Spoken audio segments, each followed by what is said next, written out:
Noia volveu a converterse esta pasada fin de semana durante a feira medieval en polo de atracción para milleiros de persoas. O tempo animou aos visitantes a chegarse á vila e desfrutar das múltiples actividades organizadas durante toda a fin de semana polas distintas rúas do casco histórico, especialmente cos espectáculos de animación musical e teatral pola rúa,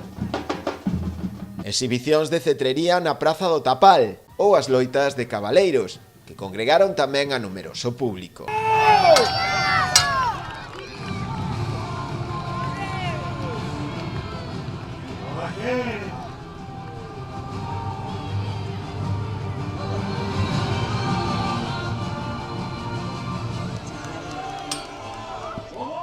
Aínda así, un dos momentos máis agardados por todos vivíase na noite do sábado cos espectáculos nocturnos, especialmente co da consagración da Igrexa de San Martiño polo arcebispo Lope de Mendoza, que tivo lugar na Praza do Tapal.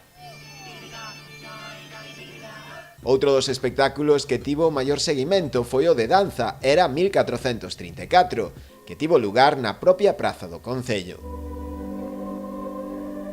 Dende o Executivo destacaron a elevada cifra de visitantes á localidade durante toda a fin de semana, valorando de xeito positivo o alto nivel dos espectáculos organizados, na liña marcada polo goberno nas últimas edicións, de cara a conseguir a tan ansiada declaración da Feira Medieval de Noia como a festa de interese turístico galego.